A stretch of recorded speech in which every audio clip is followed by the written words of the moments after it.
12 గడిచిపోతుంది ఇప్పటికి. కానీ అదే 2016లో స్టార్ట్ అయిన కాళేశ్వరం ప్రాజెక్టు 3 ఏళ్లలో రికార్డ్ టైంలో మీరు కంప్లీట్ చేసారు. కానీ అదే రికార్డ్ టైంలో పాలమూరు రంగారెడ్డిని ఎందుకు కంప్లీట్ చేయలేకపోయారు?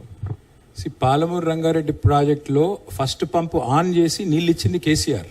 మర్చిపోకండి మీరు, అక్కడ 32 పంపులు ఉన్నాయి. నార్లాపూర్లో పంపు ఆన్ చేసి నీళ్లు చూపెట్టి నీళ్ళు ఇచ్చి మహబూబ్నగర్ జిల్లా మీది కాదా? పాలమూరు మీద ప్రేమతో అడిగినావా? పాలమూరులో 8 లక్షల ఎకరాలు సాగు తీసుకొచ్చింది కేసీఆర్ ప్రభుత్వం. రన్నింగ్ ప్రాజెక్టులుగా పెండింగ్ ప్రాజెక్టులను మార్చి బ్రహ్మాండంగా ఉన్న ప్రాజెక్టులన్నింటినీ రన్ చేసి 8 లక్షల ఎకరాలు. మీ నల్గొండ అన్నారు కదా, మీది నల్గొండ జిల్లా today is the largest producer of paddy in entire Telangana. ఒకప్పుడు కరీంనగర్ ఉండేది, వాళ్ళ Nalgonda is the number 1 in paddy production in Telangana. అది చేసింది కేసీఆర్. ఎందుకు? మీ కోదాడకి, మీ సూర్యాపేటకి, మీ తుంగతుర్తికి టెయిల్ గ్రామాలు ఏవైతున్నాయో వాటికి కూడా కాళేశ్వరం నీళ్లు తీసుకొచ్చింది కేసీఆర్ ప్రభుత్వం. కాబట్టి నేను అనేది ఏంటంటే, పాలమూరైనా నల్లగొండ అయినా ఏ ప్రాంతమైనా ఖమ్మమైనా ప్రతి డిస్ట్రిక్ట్ మీద ప్రేమతోనే పనిచేసినాం. కొన్ని చోట్ల సాంకేతిక సమస్యలు ఉండొచ్చు, కొన్ని కోర్టు సమస్యలు ఉండొచ్చు, ఇంకోటి ఉండొచ్చు, ల్యాండ్ అక్విజిషన్ ఇష్యూస్ ఉండొచ్చు కాక. ప్లస్ 3-4 పెద్ద ప్రాజెక్టులు చేసేటప్పుడు సహజంగానే ఒకటి కొద్దిగా ముందు పోతుండొచ్చు, ఒకటి కొద్దిగా వెనుక అవుతుండొచ్చు. కానీ పాలమూరు రంగారెడ్డి పథకం కూడా 90% మేము పూర్తి చేశాము. పంపు ఆన్ చేసి నీళ్లు చూపెట్టాము.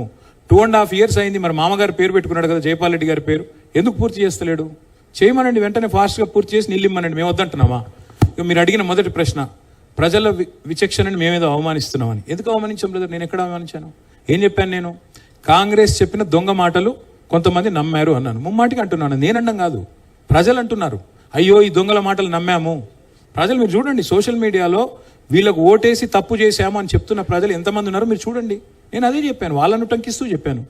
ప్రజలు బాధపడుతున్నారు, కాంగ్రెస్కు నమ్మి ఓటేసినందుకు బాధపడుతున్నారు అని చెప్పాను. దాన్ని అవమానించడం ఏముంటుంది?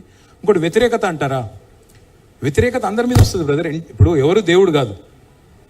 మరి మానవ ప్రయత్నం మనం చేస్తాము. చేసిన తర్వాత కొన్నిసార్లు ఫలితాలు వస్తాయి, కొన్నిసార్లు రావు. 14లో గెలిచాము, 18లో గెలిచాము, 23లో వి లాస్ట్ బై విస్కర్, ఒక వెంట్రుక వాసి తేడాతో ఓడిపోయాం.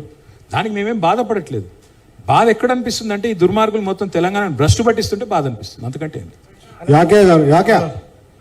స్వామి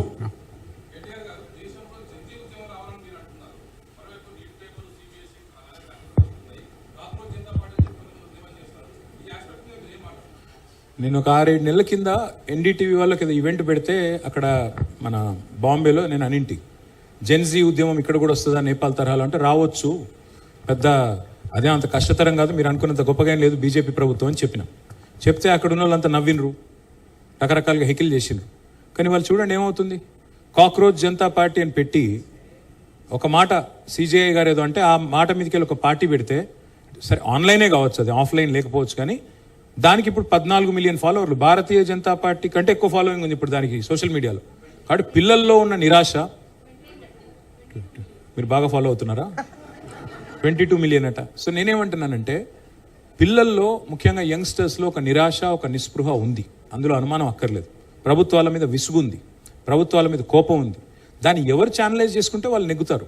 అది కాక్రోచ్ జనతా పార్టీయా, భారతీయ జనతా పార్టీయా, భారత రాష్ట్ర సమిత, భవిష్యత్ చెప్తుంది, అంతకంటే ఏం చెప్పాలి. సతీష్